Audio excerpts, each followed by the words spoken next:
know that down this part of the country, we are very religious, so we actually expected this earlier.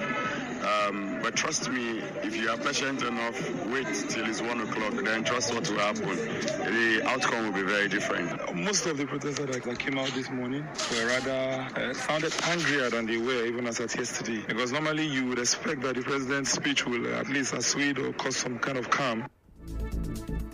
Now, yesterday, the End Bad Governance protesters camped outside the Federal Secretariat in Port Harcourt, partially blocking a part of the Aba Road flyover, chanting and singing. The police were also on ground to maintain order.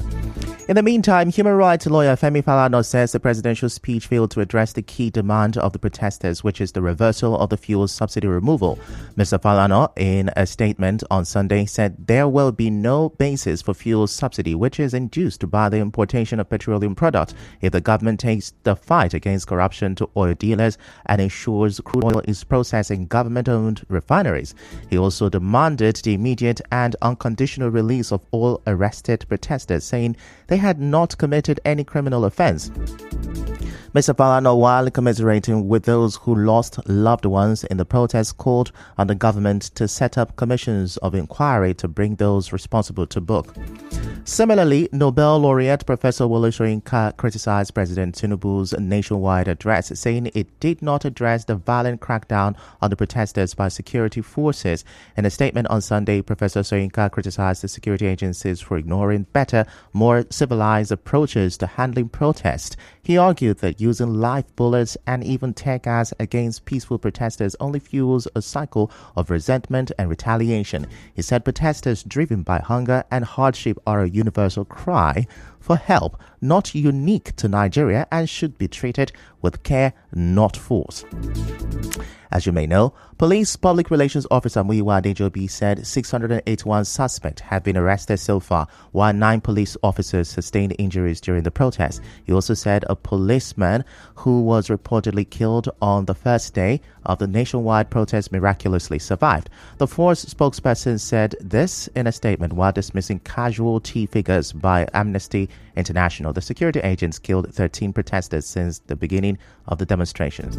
Still on this, the PDP slammed President Tinubu's speech, saying it shows the insensitivity of the plight of Nigerians.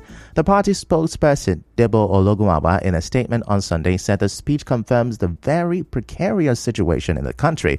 He said it is worrisome that the president only addressed the nation after pressure from the PDP, yet his speech did not offer any specific solutions to the severe hardships the citizens are facing. Also, a political analyst, Opunabon Kotaria, says the president's address came late. Kotaria told correspondent Onyekachi Nwosu that the casualties recorded in the north would have been minimal if the president had addressed Nigerians earlier.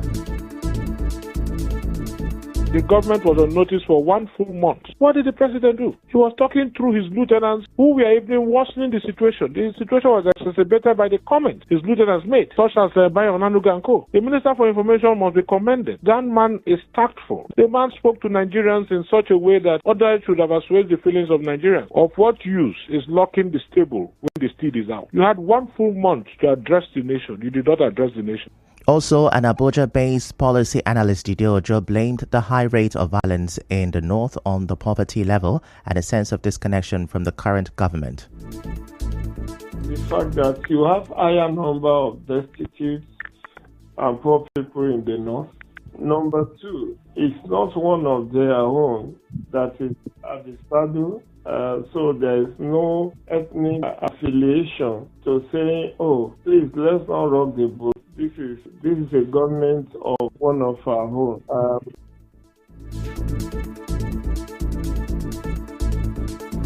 Mr. Ojo also commended leaders in the South for their ability to convince their people not to be violent. In the meantime, Rivers State Governor Siminalayi Fubara has again appealed to the End Bad Governance protesters to be patient and work with the government to build a better Nigeria. Governor Fubara said this during an event in Kana local government area. Governor Fubara said his administration is committed to making positive footprint in the state before leaving office.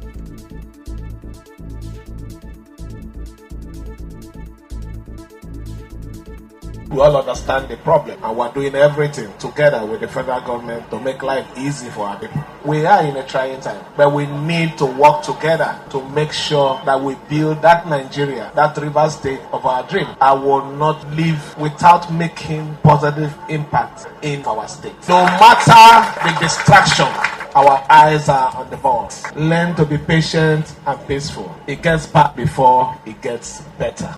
As you may know, the protesters are demanding, among other things, the reduction of pump price of petrol to below 300 naira per litre, affordable electricity tariffs, reduction of import duties to their previous rates, reversal of the hike in tertiary education fees by many institutions, transparency and accountability in governance, and the autonomy of the Independent National Electoral Commission, among others. In another development, petroleum marketers have blamed the current scarcity of petroleum product on the alleged shady deals between the Nigerian National Petroleum Company Limited, NNPCL, depots and Petroleum Product Marketers Association of Nigeria, NAPMA, and the regulatory agency Nigerian Midstream and Downstream Petroleum Regulatory Authority, NNDPRA. Still to come, NYSC to reject graduates without proof of industrial attachment. Stay with us.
The River State House of Assembly, Azubike Odum, says he has accepted the calls from different groups in Emoha local government area to contest in the coming council elections. Mr. Odum, a former CTC chairman of Emoha, spoke during a door-to-door sensitization program in Agamini village in Rundele community, Emoha.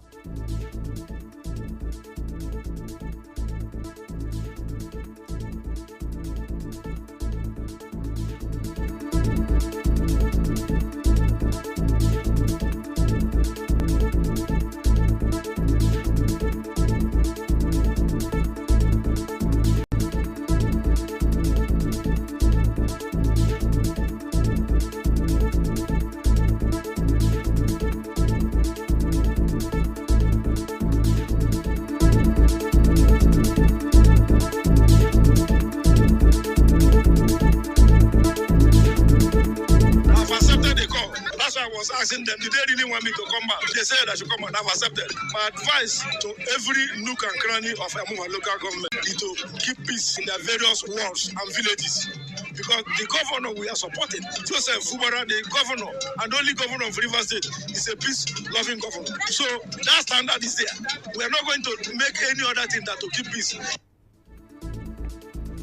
Earlier, the leader of Simplified Movement in Agameni Loveday, Oguvulem Anwari, popularly called Emma Dominion, appealed to other communities in Emoha to give Rundele a chance.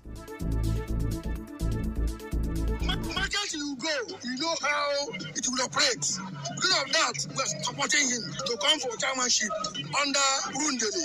I have full confidence that my community, Agameni, has the confidence in him. Please, everything in the world is done by turn. And what is peculiar is change.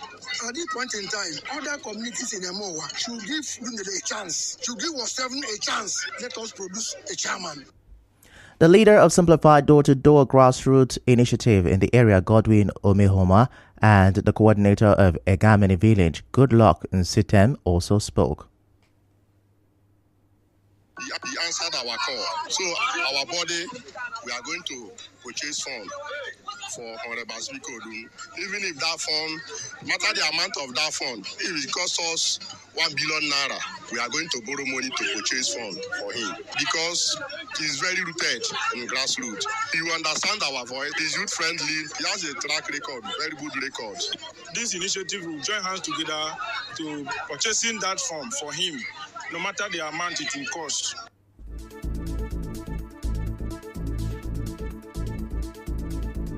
Elsewhere, the CTC chairman of Ikwere local government area, Darlington Orji, empowered over 600 people over the weekend with cars, minibuses, tricycles, and operational vehicles to the police in the area. Speaking at the 60 million naira empowerment program and distribution of federal government palliatives at State School 2, Alo, Governor Siminalayi Fubara, represented by the one of Fubara lawmakers, Victor Okojumbo, commended Dr. Orji's effort and urged other CTC chairmen to emulate him. You requested for this transformer.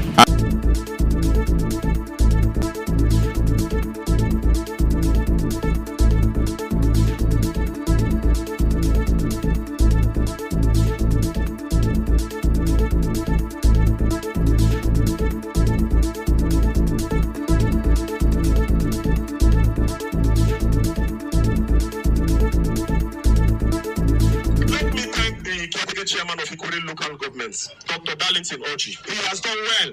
In 1 month plus, you can now see that Ikwere money for Ikwere people. I have just been informed that Dr. Darlington Orji will be giving out 100,000 naira to 600 people here and now. I also have a list of beneficiaries for the categories of mini buses and keke napep, so that our people can be better empowered. Earlier, the Ikwere CTC chairman, Darlington Orji, said the empowerment program is a fulfillment of his long-held desire to improve the livelihood of the people and enhance security in the area. Excellency, whatever thing I say here is not what I will do. I'm telling you what I've done. As I speak to you today, it is on record that 3,000 Ikwere students have collected their bursary from Ikwere local government. Excellency, when I came on board, I saw the plight of my people, and I know that the hardship is too much. And I say, even if it is 10,000 naira, I will give back to Ikwere local government people. And that is why it's on record. As I speak today, over 1,200 Ikwere sons and daughters have collected stipends, salaries from Ikwere local government area. Former Commissioner for Information Emma Oka and leader of Simplified Movement in Ikwere, Mike Elechi, also spoke.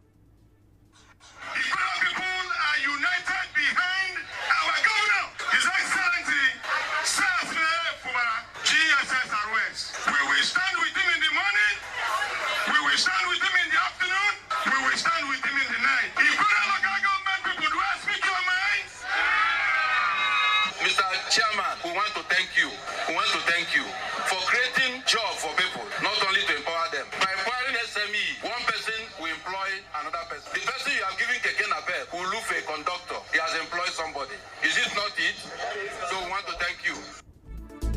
The event had in attendance the CTC chairman of Obiakpo Chijoke Humo Ogobolo, Evans BP, Port Harcourt City, and Asaritoro, as well as traditional rulers, chiefs, elders, and stakeholders, among others. We're going to show a commercial break right now. We, the concerned citizen of Obiakpo LGA, wish to bring the attention of His Excellency, Sir Simina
Anugo announced that the annual Eta Ebe traditional wrestling ceremony will now be held uniformly across Ebe land. He announced this during the competition of Ola Opata in Ahoda East. He also stated that this year's Ogwebe festival will be held in uniform after traditional rites at Ola Ubie, the ancestral home of the Ebe people. Eza Anugo called for unity among the people, praised their peaceful behavior after years of insecurity, and urged them to support Governor Siminalayi Fubara. The festival will be done in all the booths, same day, same time, because we want to promote our rich heritage in terms of culture and tradition to ensure that we promote Ogwekpe. So that is what I have promulgated today as Ezekwe Logbodi taught. What I told Ekpe that the era of insecurity problems we have, which bedeviled Ekpe, is over. Earlier, the Eze Anugo met with the Eze Buako Kingdom, Eze Kasidi Ikebidi, for formal handover of administrative governance of Ebe following his trip to the USA to attend the Osama Ebe Convention for a month. On the spot, the Chief of Staff, Government House, Port Harcourt, Edison here, represented by the CTC Chairman of Ahoda East, Happy Bennett, commended Eze Ebe Lobo for promoting the rich cultural heritage of Ebe people. He urged the people of Ahoda East to massively support the state governor. We are playing in line with what the governor is doing. That is why in our short time in government, we have also showed our own little way to embark on the 4 security posts, namely the Ihubogo, the Ihubo at Ahoda, and the UST at Ahoda, and the Doha and Udebu. At the same time, we have also flagged the Eligbo 6 classroom building and the Abarikbo 15 self-contained for Corpus Lodge. Also, the CTC chairman of Ahoda West, Daddy Green Obara, said he will carry out massive orientation programs to improve the life of the people. The River State Commissioner for Education, Dr. Ovi Chukwuma, represented by Ameji Useja, commended the Eze Ebe Lobo for promoting the rich cultural heritage of Ebe people. In other news, the National Youth Service Corps has warned that graduates of polytechnic and monotechnics without evidence of mandatory 1-year industrial training will not participate in the national service. On the international scene, there will be an emergency response meeting in Downing Street today, after more than 150 people were arrested following violent disorder in the UK towns and cities over the weekend. On the news this morning, you heard President Tinubu's broadcast is generating more criticisms. And on the foreign scene, UK to hold top emergency meeting after widespread violence. The news was edited by Constance Mega. To reach the news team, send an SMS or WhatsApp to 0808-721-7215. I'm Ifechukwu Moyele. Many thanks for listening.